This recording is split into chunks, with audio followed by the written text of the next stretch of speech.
Hola, ¿cómo están? Bienvenidos. Les saluda Jessica Camblor Hernández. Vamos a revisar en este espacio de entrevistas una información sumamente relevante y que ha generado bastante revuelo en las últimas semanas. Un informe de la OMS advierte que 2.000 millones de personas están desprotegidas frente a los cigarrillos electrónicos, encendiendo la alarma respecto a esta epidemia global del tabaquismo. Hay preocupación incluso por este mercado que pretende alcanzar a jóvenes y a los más pequeños para que ingresen al consumo. De todo esto vamos a conversar con la doctora Guacolda Benavides, broncopulmonar de Clínica Universidad de los Andes y también del Hospital del Tórax. Doctora, bienvenida. Hola, ¿qué tal? Bienvenidos a todos y a los radio oyentes. Vamos a tocar un tema bien relevante, doctora, y la idea es poder hacerlo de la manera más simple posible para quizás poder acercar el mensaje y tocar la fibra ahí de algún fumador y que decida finalmente dejar el vicio. Y por lo mismo vamos a partir de lo básico. ¿Cuáles son, doctora, los efectos de consumir los cigarrillos tradicionales, más allá del cáncer en todos los tipos, que no sé si es el más grave, pero al menos es el más conocido o asociado al consumo del cigarro? Bueno, tienes razón. Grave depende de la dimensión que estemos usando. Uh-huh. Por ejemplo, para profesionales de la salud, como el cáncer no solamente pulmonar, sino también de otros órganos, laringe, vías digestivas Boca y vejiga, pudiera ser tan importante y quizás lo más. Pero como usted muy bien dice, quizás para una persona más joven que ve lejano la posibilidad de un cáncer, que eso es cierto porque es una enfermedad muy silenciosa y que a lo largo de los años después da estas enfermedades muy desastrosas, es por ejemplo la afección de la libido, es decir, del apetito sexual. Es también la afección de que se le cae más el cabello y favorece más la alopecia, es decir, caída del cabello tanto en varones como en mujeres. En personas jóvenes también y que quieran planificar familia, afecta también la fertilidad. Y entonces en parejas que quieren concebir hijos y que pueda haber dificultades, el cigarrillo es un punto que uno tiene que intervenir. Y por cierto, quizás también a personas que a lo mejor no tengan un mayor impacto en la salud, pero decirles que también afecta la estética. En la estética se rompen más fibras elásticas y la persona fumadora se arruga más. Por lo tanto, el espectro de daño y de la magnitud, obviamente que para un joven que ve lejano enfermedades como el cáncer y también enfermedades respiratorias crónicas como EPOC, decirle que también hay afecciones en lo más inmediato. Y por qué no también señalar que a lo mejor en forma indirecta nuestro ambiente, aquellos que que queremos cuidar nuestro planeta, decirle que también hay contaminación de playas, de aguas, por las colillas de cigarro y también por los nuevos dispositivos electrónicos. Hay ahí una batalla también ya con ley promulgada y todo para poder proteger las playas, ríos, de las colillas de los cigarros y de otros artículos. Además, doctora, hay fumadores pasivos que también se ven afectados por el consumo del cigarro.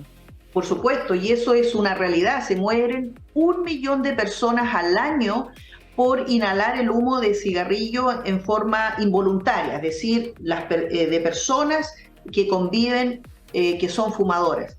Y no solamente personas, niños, adultos mayores, por decirlo así, y mascotas también. Así que, por supuesto. Pasemos ahora a los cigarrillos electrónicos. Recuerdo que hace tiempo ya las publicidades, al menos cuando recién aparecieron estos aparatos, los promocionaban como, comillas, más sanos e incluso como, abro comillas de nuevo, la fórmula para dejar de fumar. Pero la Organización Mundial de la Salud hace esta advertencia sumamente preocupante respecto al vínculo de ese consumo, sobre todo en menores, que podrían convertirlos en el futuro en fumadores tradicionales. Además, hay voces que advierten que esos cigarros electrónicos también son dañinos. Usted ya lo ha adelantado. Sí, das un punto en clave, dos aspectos. Primero que es verdad que uno puede entender más sanos, uno podría decir, y lo que propugnan las personas que defienden los cigarrillos electrónicos, algunas agrupaciones dicen menos daño. Ujú. Eso uno lo pudiera entender si fuera una reducción de daño tremendamente relevante, pero hasta ahora, en algún momento se hará, pero hasta ahora, lamentablemente, cada evidencia científica con metodología estricta sigue, por el contrario, encontrando más daño que el real beneficio de lo que se podría suponer. La lógica estamos de acuerdo, un dispositivo que uno pudiera mantener la adicción manual de tener algo en los cigarrillos, esta relación mano-boca de llevarse algo a la boca y estar echando entre comillas humo, que en realidad con los cigarrillos electrónicos no es humo, es un vapor, una solución aerolizada. Pero a la larga cada vez va apareciendo más evidencia contundente que estos dispositivos, aún sin nicotina, los mismos saborizantes, al ser calentados a altas temperaturas, se desconfiguran y son irritantes para la salud respiratoria y también eventualmente carcinógenos. De tal manera que por ahora, por precaución, sociedades científicas, la gran mayoría del mundo dice, ok, mejor no recomendarlo, y porque además de no tener seguridad que sean, seguros para la salud de las personas, no está demostrado que sean un elemento efectivo para dejar de fumar, habiendo otras alternativas. Y eso se lo digo con razón de causa, en la medida que también formo parte de una coordinación de programas de cesación de tabaco, y créame que son otros los elementos que hay que fortalecer. Por lo tanto, el normalizar esta relación de tener algo en las manos, en verdad uno dice, no va por ahí el camino. Llegará el momento en que se mejoren los dispositivos, las formas, las soluciones, que sean más seguros y que cada vez la evidencia nos dice no, son una alternativa. Pues bien, no me cierro esa posibilidad, pero por lo pronto no. ¿Se venden, doctora, productos? Y por último, sí. Y por último uno podría entender, y eso es lo que uno no entiende, la incongruencia de las tabacaleras, porque uno dice, bueno, ok, para aquellos fumadores que tienen una enfermedad grave, que necesitan dejar de fumar, que no han podido con los métodos tradicionales, ¿qué se les puede ofrecer? Pues bien, pero no es el porcentaje de pacientes que uno ve que están usando esos dispositivos. En general, esas personas lo único que quieren ya es dejar de fumar, y podría ser ahí una posibilidad. Pero resulta que justamente usted dice, los que están usando estos dispositivos y cómo se ha lanzado al mercado son elementos atractivos para los jóvenes, claro, y que ni siquiera son jóvenes, preadolescentes, 11, 12 años, que ya están probando dispositivos electrónicos con nicotina y que son futuros adictos y futuros enfermos. Entonces se nos viene cada vez más avalancha de personas que vamos a tener en cada año más enfermas por productos del tabaco. Usted hablaba de otras formas. ¿Cuáles son esas formas, según su expertise? ¿En cuanto a consumir tabaco? Claro, justamente, como ojalá con el objetivo de dejar el vicio.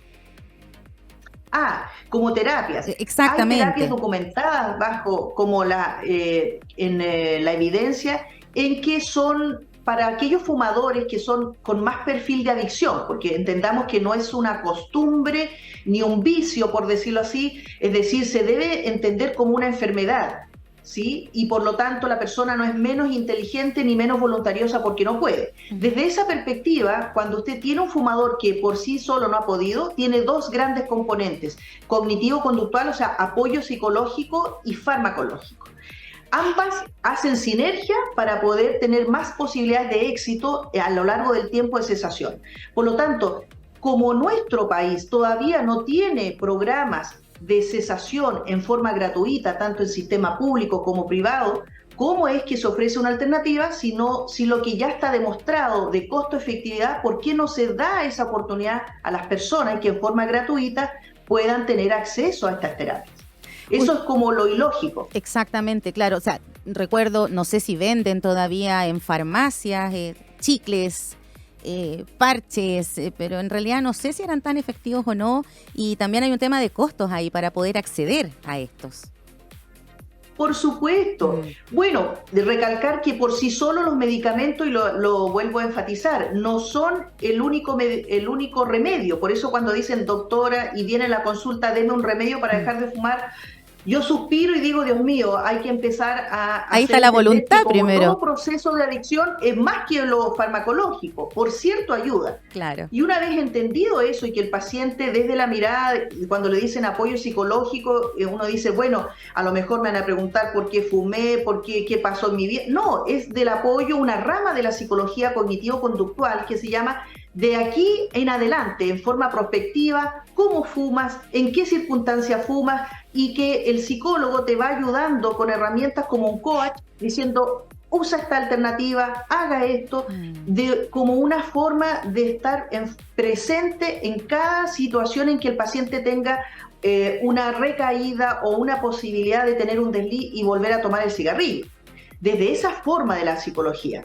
Ahora, del punto de vista de los fármacos, por supuesto, los costos, que para nosotros algunas personas podrán decir, bueno, yo lo puedo comprar, pero el sistema público es desolador. Hay personas que ni siquiera a veces tienen el dinero para ir, para el pasaje para ir al hospital y que vaya a un tratamiento, menos para un remedio. Exactamente. Comentaba usted al principio que en realidad, claro, juzgar como quién es más o menos inteligente por fumar o haber fumado no es el punto, ¿no?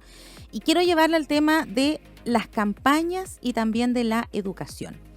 Se partió con Don Miguel, fallecido hace poco. Ahora las cajetillas que se venden en el mercado traen fotografías, traen leyendas, pero no sé, a mí particularmente me da la impresión de que quizás esa técnica, ese mensaje, no es en un 100% efectivo.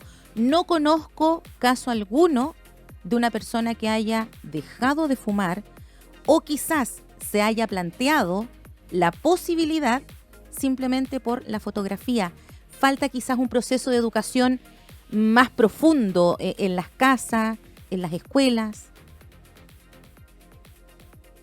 En esto de las campañas educativas, yo diría que sí han sido efectivos y que dentro de todas las otras herramientas, que tengamos una política de tabaco, de regulación del control del tabaco, que haya políticas impositivas, impuestos, que yo creo que todo es sumativo. Uh-huh.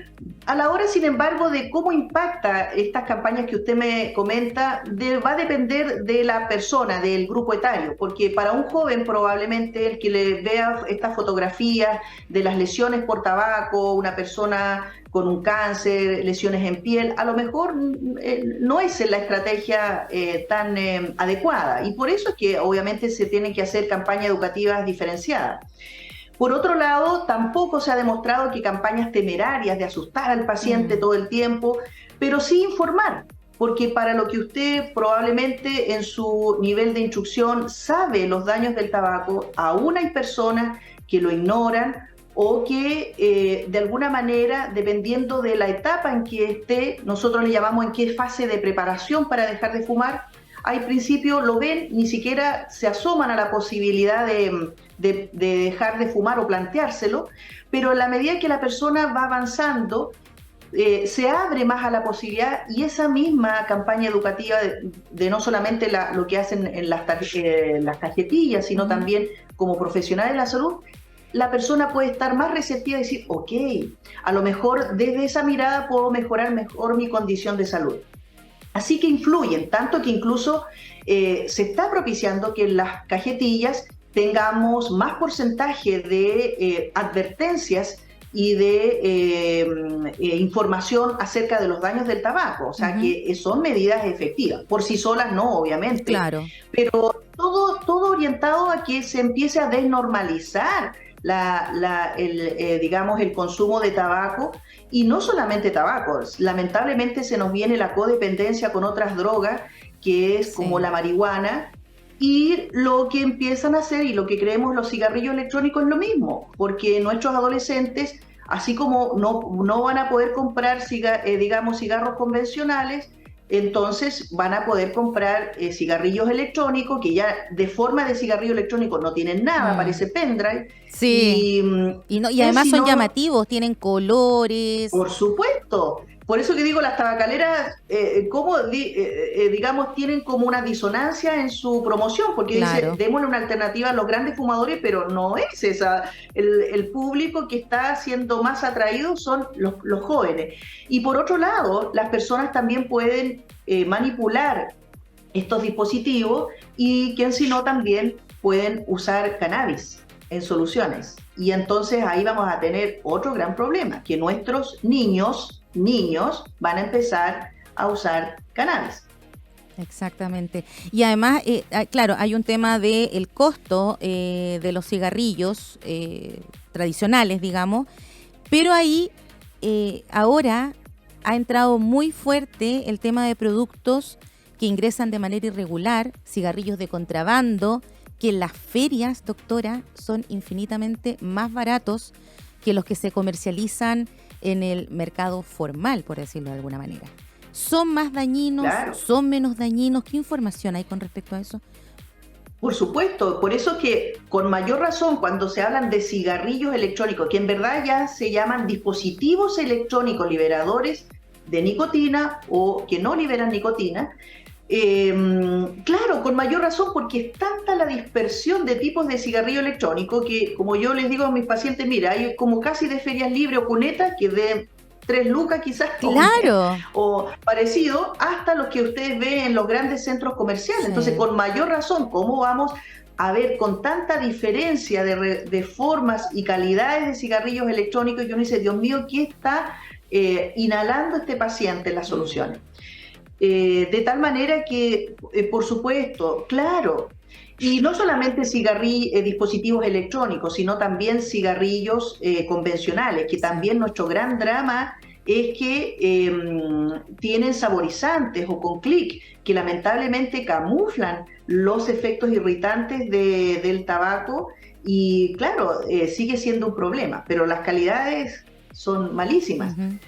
Y ese es el problema, porque incluso hay cigarrillos electrónicos o dispositivos electrónicos que dicen no tener nicotina y se ha demostrado con estudios que sí tienen nicotina. Por lo tanto, yo les diría que todavía no es aconsejable. Claro. Aquí estamos como derribando mitos ya a estas alturas. ¿Ah? Hay gente también, doctora, que deja el cigarro tradicional, el de la cajetilla, y se compra su paquete de tabaco y enrola su cigarro y se fuma su cigarro porque, abro comillas, es más sano. Me imagino que sí, se lo he escuchado sí. muy frecuentemente, pero le diría que no es tanto y sigue siendo dañino. Quizás cuando uno le enseña al paciente que las ganas de fumar son razones biológicas, usted está acostumbrada cuando la persona inhala el humo, aspira la nicotina, en 7 segundos está en el cerebro y claro, actúa en unos receptores y libera dopamina, que es el llamado neurotransmisor, hormona de la tranquilidad, de la felicidad, por supuesto. Entonces se va creando un círculo de efecto, humo y tengo mi recompensa, mi sensación placentera. Bueno, el tabaco que ligan las personas, la verdad es que no es que sea más sano. La única posibilidad que yo veo es que cuando vienen esas ganas, si la persona no tiene preparado su cigarro, por decirlo así, entre que tome los instrumentos, haga el cigarrillo, a lo mejor si no tiene tantas ganas se le va a pasar las ganas, quizá va a decir, ya no lo voy a fumar, claro. En ese sentido, pero la verdad es que no es tan así. Y esto de los cigarrillos electrónicos es tanto como sucedió tiempo atrás con los cigarrillos con filtro, que se propiciaba, recuerde usted, hace 50 años, nos demoramos 50 años en comprobar los efectos dañinos del tabaco, y cuando se dijo lo mismo desde las empresas tabacaleras, no, si ahora viene con filtro, son menos dañinos, ahí usted ve la consecuencia. Entonces, tenemos que volver a tener 50 años o más para volver a darnos cuenta de lo dañino, entonces ese es el contrapunto. Exacto, o sea, ojalá aquí el llamado principal es no caer en fumar y si se cae, tener la voluntad, primero, de poder dejarlo y tratar de buscar esta ayuda que usted menciona, que a veces es muy difícil por un tema de costos, de accesibilidad, pero que de verdad en la suma y resta es harto más lo que se gana. Por supuesto, porque al contrario, lo que hemos visto es que hay un porcentaje considerable de los pacientes que siguen manteniendo la adicción, tanto de cigarrillos convencionales, cuando pueden fumar cigarrillos convencionales en espacios, o el cigarrillo electrónico, de tal manera que lo que se llama digamos, el consumo dual. Y por otro lado, en los jóvenes, que es nuestra gran preocupación, hay 1/3 de pacientes que nunca antes había probado cigarrillo convencional y por lo tanto empieza ese consumo a través de los cigarrillos electrónicos, puerta de entrada para una futura adicción. Exacto. Es cierto, no todas las personas que consumen cigarrillos convencionales o cigarrillos electrónicos van a ser todos adictos, pero hay algunas razones genéticas, razones ambientales, pero no tenemos todavía una alta tecnología para decir usted va a ser un futuro adicto, usted sí, usted no. Mientras más precoz, sin embargo, empiece el consumo, es más posible que sea una persona adicta. Entonces, bajo ese hecho clínico, es mejor no meterse, como digo yo, a la pata de los caballos. Exactamente. Doctora Guacolda Benavides, broncopulmonar de Clínica Universidad de los Andes y también del Hospital del Tórax, muchas gracias por haber conversado con nosotros. Muy amable y gracias por este espacio de información. No, a usted. Y usted que está en su casa escuchándonos, recuerde que puede revisar, como siempre, la entrevista completa y cuando quiera en radiosregionales.cl. Hasta pronto.